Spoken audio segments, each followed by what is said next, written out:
Hi, my name is Lindsay Messenger, and I am an occupational therapist providing services to the special needs community of Northern Colorado.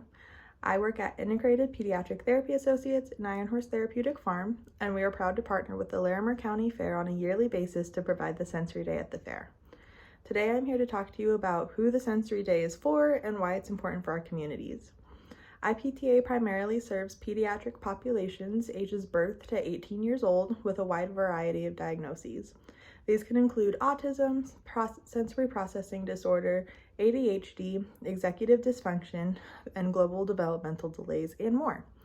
A lot of these diagnoses that we see tend to have problems with sensory integration. That is the brain's ability to take input from our sensory systems, process it, store it in the appropriate part of the brain, and then move on with the rest of our day. Individuals who have sensory processing difficulties really benefit from an environment that has the right amount of sensory input for them. Environments that are overstimulating or understimulating can be really hard for somebody to regulate themselves so that they can participate in that environment. They especially benefit from routine and having an expectation of what their environment and what their activities are going to look like so that they can plan accordingly. Iron Horse Therapeutic Farm is also proud to serve adults of different ages who have a lot of physical disabilities, including spinal cord injuries and traumatic brain injuries. These types of injuries also impact the nervous system and how an individual processes through their senses. So like I said, individuals with sensory processing disorder have different levels and different ways of processing their environment. As the video that was watched before this says, everybody has the senses: taste, touch, smell, sight, and sound, as well as 3 internal senses: vestibular, proprioceptive, and interoception. Individuals who have small cups for different senses have a low tolerance for that input. Individuals who have bigger cups have a high tolerance and oftentimes a high need for that sensory input.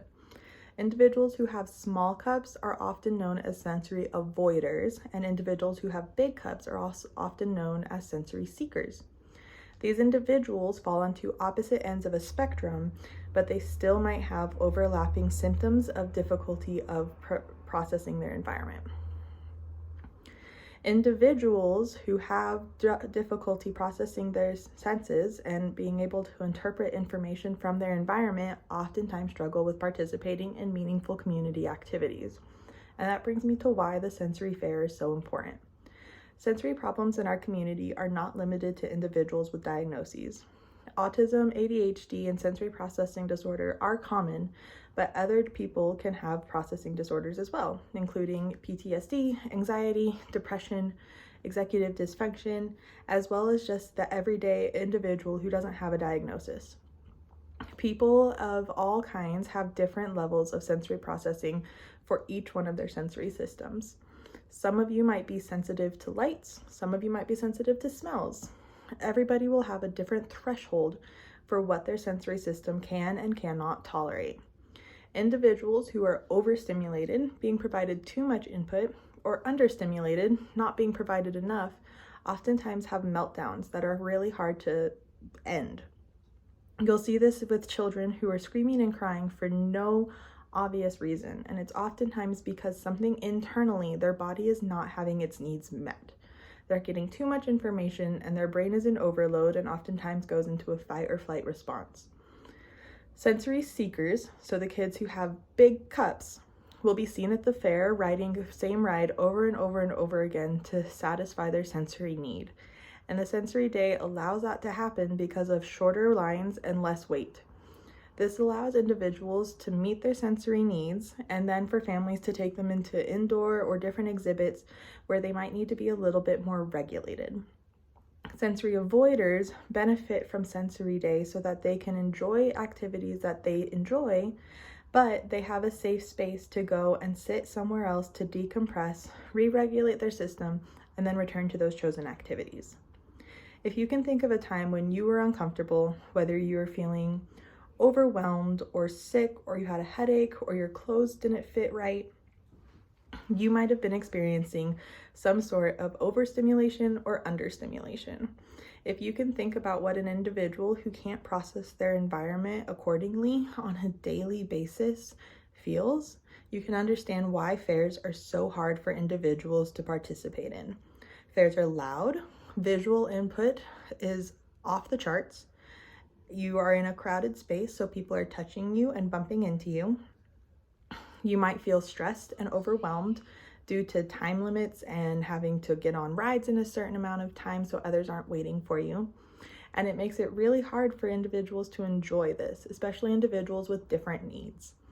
Decreasing sensory input by turning off lights and sounds on rides allows people to enjoy community events without added stressors.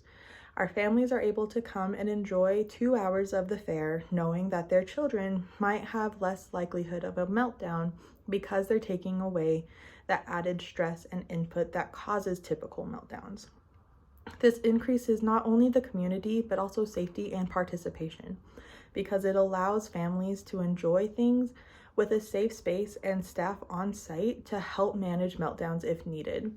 It also increases community through families being able to see others that have similar problems and similar experiences with their kids. If we can focus on making agriculture accessible to everybody, children and families alike who might not attend the fair otherwise can learn more about what farms do, learn more about local farms, and the history that Colorado has with agriculture.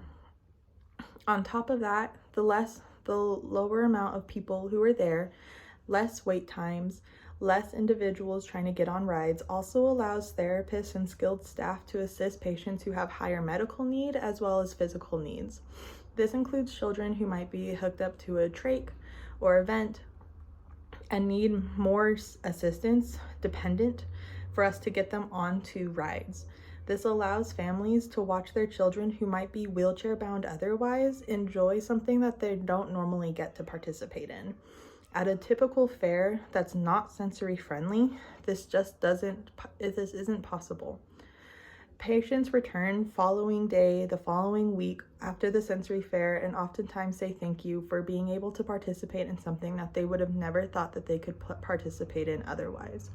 They also come back, and almost all the time my patients tell me that they met somebody else who has the same disorder or the same symptoms in their family that they do, and it builds a sense of community. Oftentimes my clients who are children will come back and tell me about different things they learned about agriculture through the fair, and allows them to have a sense of wonder and interest in the fair life.